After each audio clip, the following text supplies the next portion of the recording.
Howdy folks, I'm Randy and I've decided I'm going to make a peach cobbler.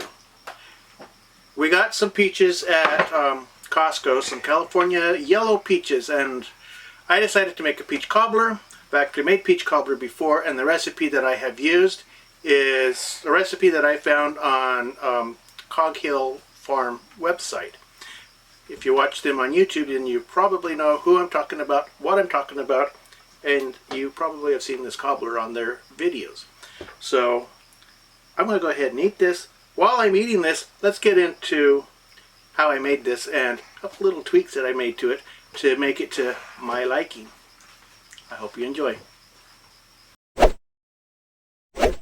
I'm going to follow Mrs. Cog Hill's recipe for the most part, but I am going to put a couple little twists on it. Little small tweaks to make it a little bit more to my liking. Now when she makes it with a cup of sugar, a cup of flour, a pinch of salt, 2 teaspoons of baking powder, and 3/4 of a cup of milk with a cup, I already said a cup of flour, and then she mixes that all up for her batter. For her peaches, she uses 3/4 of a cup of sugar, a little bit of salt, and then she puts this on heat to get the juices of the peaches released a little bit for the cobbler. So I'll go ahead and get that started now, then we'll come back and talk about what I'm tweaking on the batter. Push that? Nope.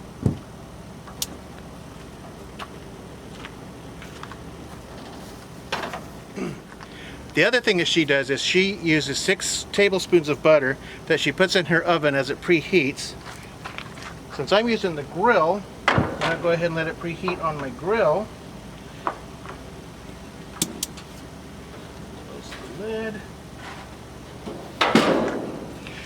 Now, today's a hot day here, even though it is overcast. It made it very humid and very hot today, so when it's days like this, I try to discourage cooking inside of the trailer as much as possible because it just makes it unbearably hot in there and you can't get the heat back out.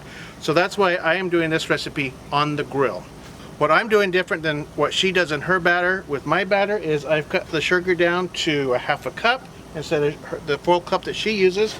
So throw that 1/2 cup of sugar in there. Hey, all of you. Sugar in there. Smack it. Okay, and then she puts cinnamon on the top of hers. I'm going to put it in the batter. That's my other little tweak.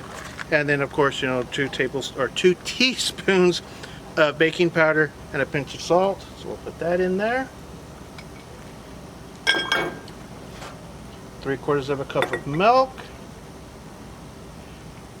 The other thing that I'm doing as a little tweak is I'm going to put a teaspoon of vanilla in my batter. She does not put any vanilla in her batter, and I thought it'd just give it a nice little, round out the flavor a little bit and make it more dessert-like. Not that it's not dessert-like already. And we'll go ahead and mix that up.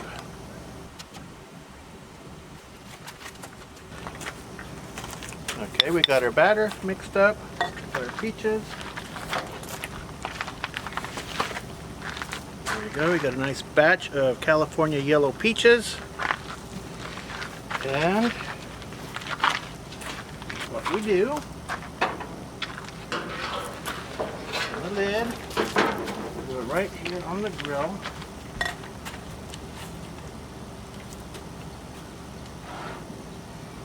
Pour your batter right in there.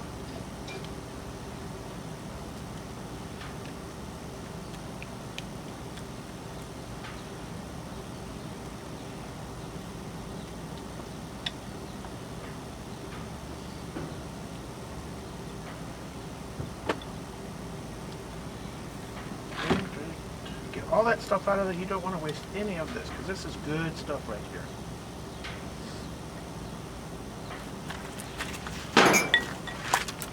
You can still get some out with the spoon. That's right. Then we take our peaches and pour our peaches in there.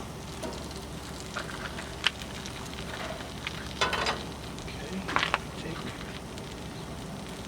them out, get the thing all happy.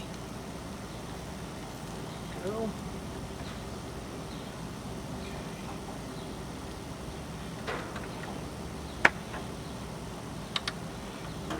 pan back, make sure we're centered between our burners.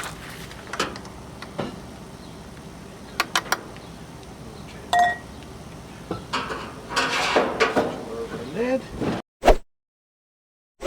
Her instructions say to put it in a 350-degree oven for about 38 to 40 minutes. It's a lot harder to control the temperature on a grill, so what I do is on my temperature gauge, it's up here on the lid, I shoot for somewhere between 375 and 400 and let it go. Actually, I let it go for about 20 minutes. About 20 minutes, I check it, turn it, and then finish off the other 20 minutes. And it seems like it's been working really well for me the past couple that I've made.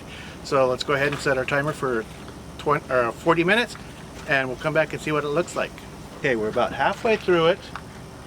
So we're going to go ahead and turn it around.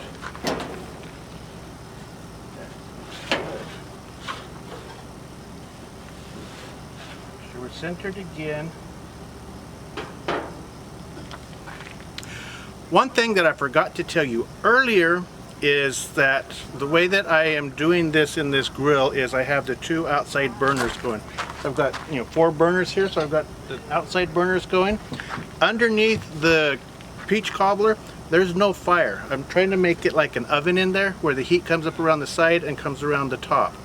And the reason that I'm saying that I shoot for 375 to 400 is because my gauge is towards the top of the lid, so it's going to be a little bit warmer up there than it is down at the grill where the peach cobbler is.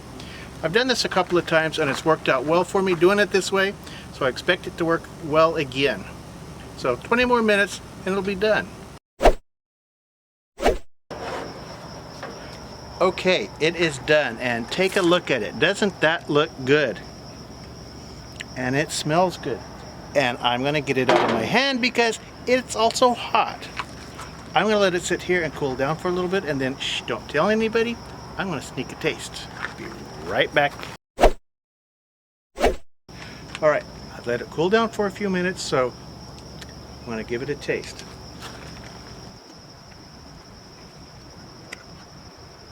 Come on, there we go. Okay, I got me some peaches, and I got some of the bread in there, or cake, or whatever you want to call it.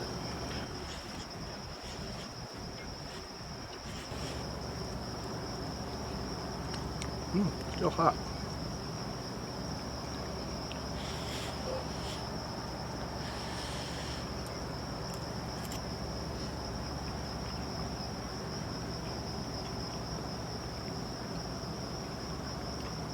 That's good stuff right there.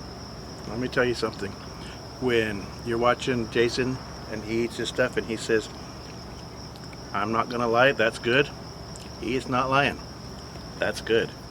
You should try to make it yourself. I'll put my version of the recipe down here in the description box. If you want to make the original recipe, go to coghillfarm.com, and under recipes you'll find it there under summertime peach cobbler, I believe is what she calls it. I'll put a link to it down in the description also. We're going to go in and we're going to have our dinner, followed with this as dessert, and then we're going to call it a night. Just remember, eat something you grew or do something yourself. Thank you for stopping by, thank you for watching, and I will see you in the next one.